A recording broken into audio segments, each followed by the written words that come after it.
Hello दोस्तों, आप सभी का स्वागत है इस फार्म यूट्यूब चैनल में। हम आपके लिए आज काफ़ी इंटरेस्टिंग टॉपिक लेके आए हैं, that is Pharm D versus B pharmacy.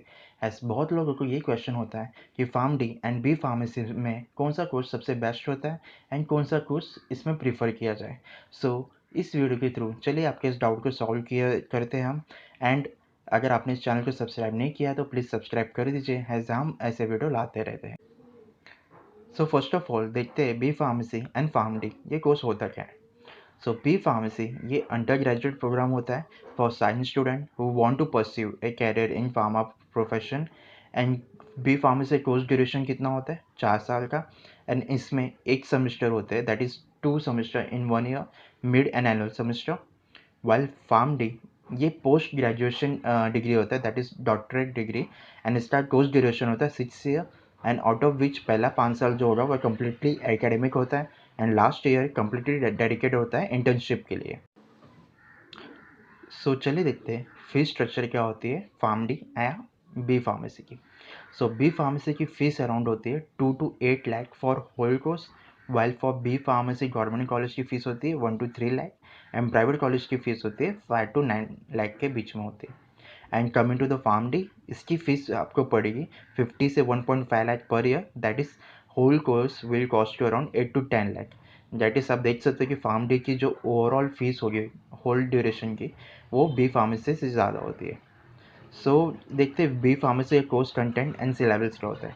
B pharmacy का जो कोर्स एंड सिलेबस होता है वो कम्प्लीटली इंडस्ट्रियल ओरिएंटेड होता है, दैट इज़ जो भी ड्रग मैन्युफैक्चरिंग, ड्रग डेवलपमेंट, इससे रिलेटेड सारे कोर्स होते हैं। एंड इसमें सब्जेक्ट कौन से इंक्लूडेड होते हैं, that is organic chemistry, pharmaceutical jurisprudence, maths, biochemistry, pharmaceutics, pharma engineering, pharmacognosy, pharmaceutical analysis. ये सारे सब्जेक्ट होते हैं इंक्लूड होते हैं बी फार्मेसी में।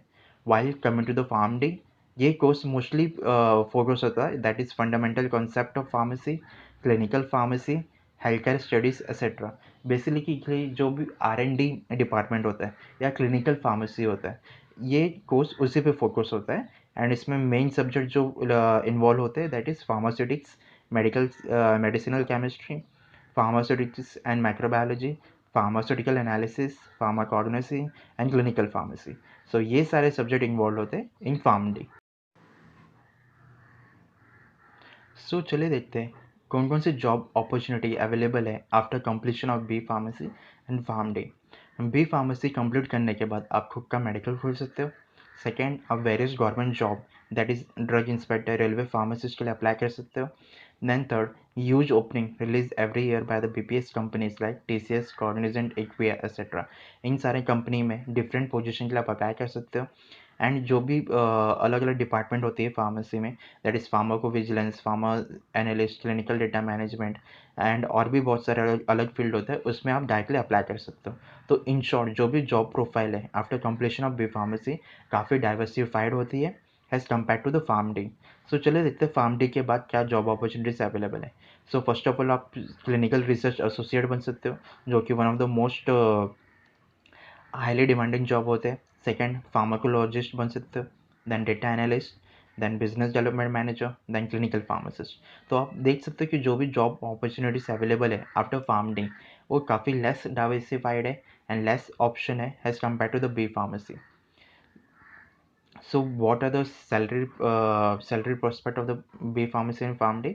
बी फार्मेसी के करने के बाद जो स्टार्टिंग सैलरी होती है वो अराउंड 1.6 से 6 लाख पर ईयर के अराउंड एवरेज आती है।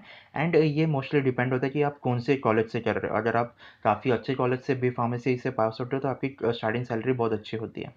While come to the farm D, इसके भी एवरेज स्टार्टिंग सैलरी अराउंड 2.4 से 4 लाख पर ईयर ही होती है। एंड ये जो भी इसकी स्टार्टिंग सैलरी होती है वो भी डिपेंड होती है आप कौन से कॉलेज से पास आउट हुए हो।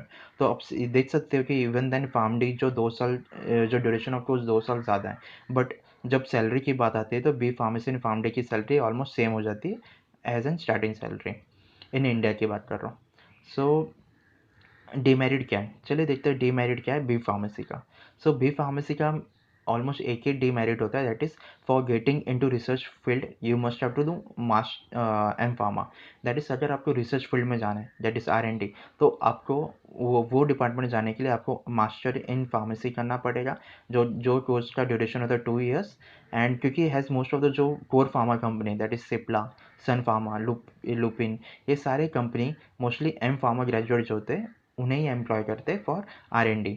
सो अगर आपने R&D करने का ड्रीम रखा है तो डेफिनेटली आपको बी फार्मेसी के बाद एम फार्मेसी करना होगा, देन ओनली आपको अपॉर्चुनिटी मिलेगी रिसर्च डिपार्टमेंट जाने के लिए।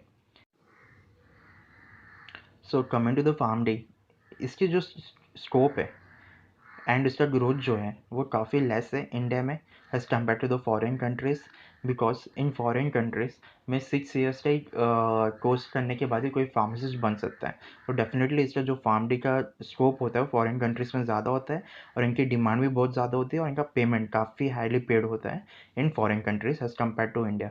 बट इन इंडिया एक प्रॉब्लम ये होती है कि जो भी हेल्थ केयर सिस्टम है वो डॉक्टर के थ्रू डोमिनेंट होता है, दैट इज़ जिन्होंने MBBS किया है, MS किया है, वो डोमिनेट करते हैं हमारे हेल्थ केयर सिस्टम को। इसलिए जो फार्मासिस्ट ने फार्म डी किया है उनकी डिमांड बहुत कम होती है इंडिया में। वो बट अभी एक गुड न्यूज़ ये है कि जो भी वेरियस हॉस्पिटल हैं उन्होंने अभी रियलाइज़ किया है क्लिनिकल फार्मासिस्ट के इम्पोर्टेंस को। बट डेफिनेटली ये जो ग्रोथ है क्लिनिकल फार्मासिस्ट ये प्रोफेशन की, ये काफ़ी साल लेगी ग्रो होने में इंडिया में। एंड जो कि बट इन फॉरेन कंट्रीज जो क्लिनिकल फार्मासिस्ट है one of the most important job और one of the most important role होता है फार्मासिस्ट का in foreign countries. So scope in foreign countries as compared to the B pharmacy, PharmD have more scope in foreign countries। as मैं हमने पहले ही बताया कि जो डेवलप कंट्रीज हैं जिन्होंने 6 ईयर कंप्लीट किया उन्हीं को फार्मासिस्ट की का उपाधि दिया जाता है। सो डेफिनेटली फार्म डी का स्कोप जो है वो बी फार्मेसी से ज़्यादा होता है। एंड ऑल्सो जो वहाँ के पब्लिक है वो डॉक्टर के बजाय वो क्लिनिकल फार्मासिस्ट के ऊपर ज़्यादा विश्वास रखते हैं। तो डेफिनेटली जो क्लिनिकल फार्मासिस्ट जो होते हैं फार्म डी कंप्लीट करने के बाद उनकी डिमांड और उनकी सैलरी बहुत ज़्यादा होती है इन फॉरेन कंट्रीज़। सो मैं ये गाइस मैं यही समराइज़ करना चाहूँगा कि अगर आपने इंडिया में कोई फार्मा से रिलेटेड कोई कोर्स करना चाहते हो तो डेफिनेटली आप बी फार्मेसी करिए, जो कि 4 ईयर का ड्यूरेशन होता है और काफ़ी जॉब अपॉर्चुनिटीज़ अवेलेबल होते हैं in India. As pharm D का जो ग्रोथ है और डिमांड जो है इंडिया में काफ़ी लेस है। डेफिनेटली ये आने वाले टाइम में इसका ग्रोथ ज़्यादा होगा, but as an present time and up to अगर आप फ्यूचर में भी देखें अराउंड 5 से 10 ईयर इनकी ग्रोथ कम ही होने वाली है। तो डेफिनेटली अगर आप फार्म डी करने का सोच रहे हो तो डेफिनेटली मैं रिकमेंड करूँगा कि फॉरेन कंट्री से करिए एंड वहीं पे आप जॉब ले लीजिए, क्योंकि वहाँ पे ज़्यादा ग्रोथ होगी फार्म डे की।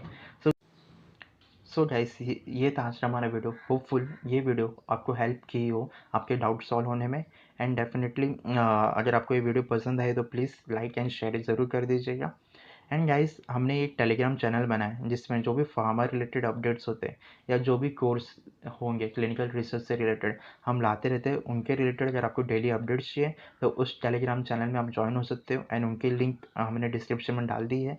एंड ऑल्सो हमने क्लिनिकल ट्रायल डॉक्यूमेंटेशन कोर्स जो होता है वो हमने ऑलरेडी स्टार्ट कर चुका है और अराउंड 3 to 4 वीडियो हमने बना रखा है। अगर वो आपने नहीं देखी है तो वो आप डिस्क्रिप्शन में जाके वहाँ वो वीडियो भी देख सकते हो। सो गाइस ये था हमारा वीडियो। अगर आपने चैनल को सब्सक्राइब नहीं किया है तो प्लीज़ सब्सक्राइब कर दीजिए। सो टिल देन आप अपने आप का ख्याल रखिए and till then bye bye.